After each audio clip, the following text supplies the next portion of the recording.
Salut à toi et bienvenue dans l'aventure. Alors, est-ce que tu t'es déjà posé la question, qu'est-ce que ça fait d'avoir deux Intel Arc dans un PC?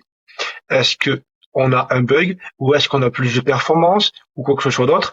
Eh bien, tout cela, on va le découvrir au cours de cette fameuse aventure. Donc, si ça t'intéresse ou si tu es curieux, eh bien, c'est parti. Alors, comment m'est venue cette fameuse idée d'aller tester deux fameuses arcs sur une configuration basique? C'est que tout simplement, pour ceux qui sont dans une génération, peut-être qu'ils voient où je veux en venir. Mais pour les nouveaux, les petits jeunes qui veulent se monter une config, qui se posent la question, mais à quoi ça sert d'avoir deux GPU sur ta carte? Eh bien, il faut savoir que à l'époque, bien sûr, je simplifie au max, c'est que, bien entendu, pour ceux qui avaient les moyens et ceux qui avaient vraiment l'utilité, on avait la possibilité d'acheter deux Nvidia ou deux AMD identiques et les réunir à partir d'une app qui permettait d'avoir une plus grosse force de calcul du GPU pour le jeu, pour le rendu 3D, pour du montage comme ça. C'était vraiment quelque chose de révolutionnaire dans le passé. Et au fur et à mesure du temps qui s'est écoulé, on a des GPU qui sont plus puissants, mais on a aussi plein de technologies qui viennent se greffer davantage. Et donc, mais aujourd'hui, l'utilité d'avoir deux GPU, c'est peut-être pas très intéressant. Mais ça n'empêche que sur nos cartes ATX, on a la possibilité de brancher deux cartes graphiques, voire trois cartes graphiques.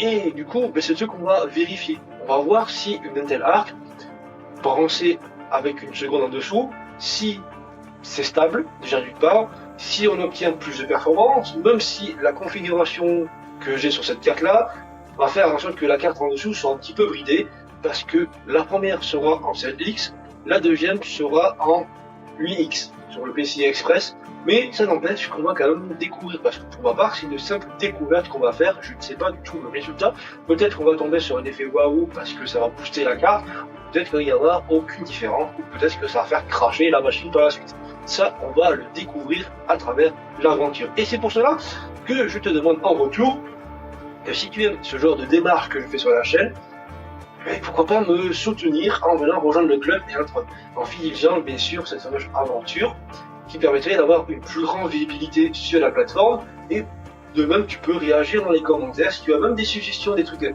que tu as envie que je fasse dans une deuxième partie, et bien tu peux en faire part et je serai compte bien entendu pour une prochaine aventure. Tu peux même simplement, si tu veux, lâcher un petit pouce, me dire ce contenu t'a plu, ce contenu t'a pas plu, ça permettra aussi de savoir la tendance que vous aimez sur ma chaîne aussi au passage. Mais dans tous les cas, concernant la partie de ma configuration, nous sommes sur une ROG basique en B550, sur un processeur plateforme M4 bien entendu, qui est le 5700X et avec la RAM qui est de la 3200 MHz. Pour ce qui est du GPU, nous sommes avec la plus grosse de ces Intel qui est tout simplement la A70 en 16 Go. Oui, je précise 16 Go parce qu'il y a eu au tout début de l'aventure aussi le 8 Go qui était sorti.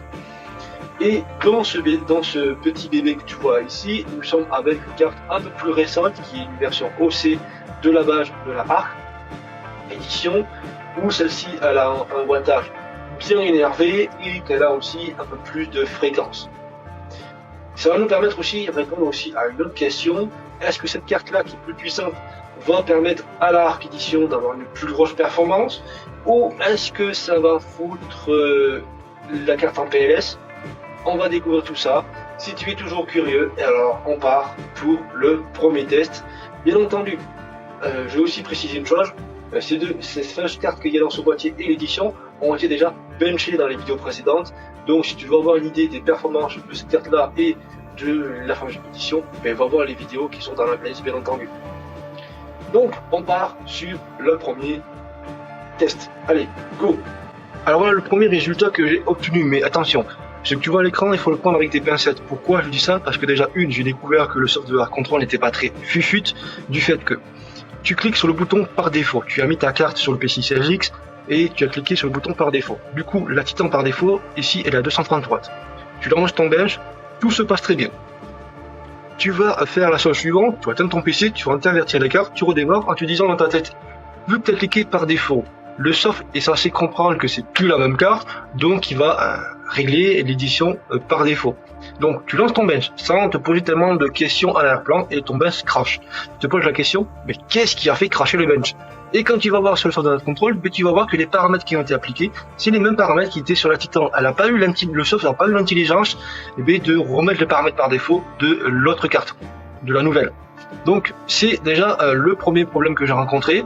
Ensuite, je me suis dit, on va faire l'effet inverse, vu que le soft de la contrôle garde en mémoire les paramètres par défaut de la carte précédente. Donc, on refait le test cette fois-ci, mais en mettant la fameuse édition par défaut. On le réapplique ensuite sur la Titan, sauf que le résultat que j'obtiens, mon ami, est que ça n'apporte rien en termes de gain particulier. Oui, c'est comme s'il y avait que l'édition qui tournait à l'arrière-plan. Donc, c'était pas convaincant pour ma part. Donc, j'ai eu cette révélation, mon ami, qui est que quand je mets ma Titan sur le port PCI X, je la laisse par défaut à 230 watts. Et quand je bascule sur l'édition en question, je baisse un petit peu le power par la suite à 228 watts et ça passe. Donc là, les résultats que tu as, c'est les résultats qui ont été validés, c'est-à-dire les résultats qui n'ont pas craché pour commencer. Et bien entendu, il faudra quand même prendre ça avec des pincettes, je le rappelle encore une fois de plus. Donc, ça n'empêche que comme c'est quand même intéressant de remarquer que quand tu mets la Titan plus l'édition, tu obtiens 44.65 FPS et que si tu as qu'une seule carte, ici la Titan réglée par défaut, on voit que le résultat est un petit peu en dessous. On perd un peu plus de 1 FPS de différence entre les deux.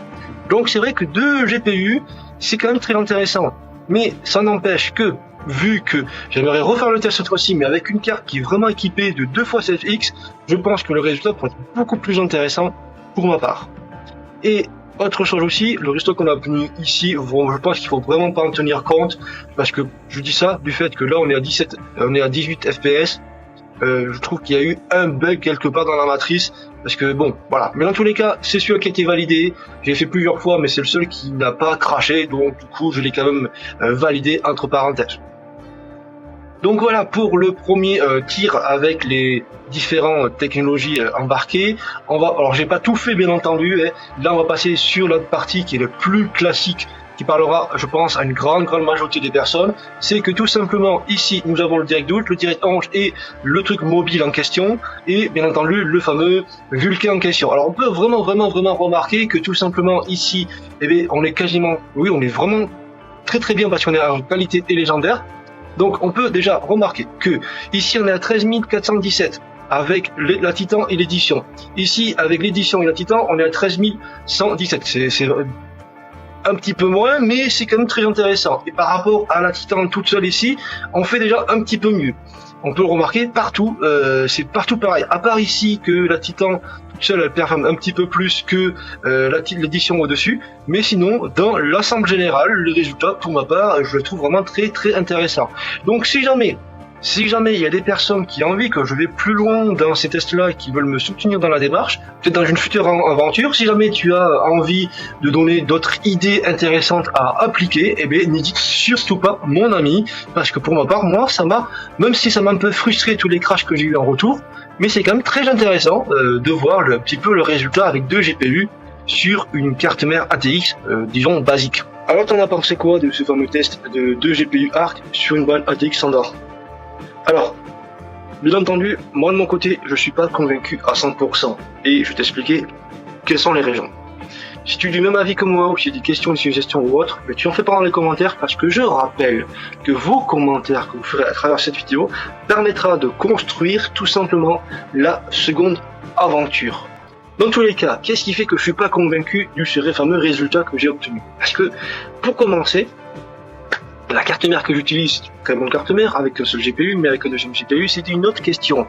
Pourquoi? Parce que déjà, nous sommes sur du 8X, en plus de ça, nous sommes uniquement bridés sur du Gen 3, et en plus de ça, c'est géré par le 6.7 de la carte mère.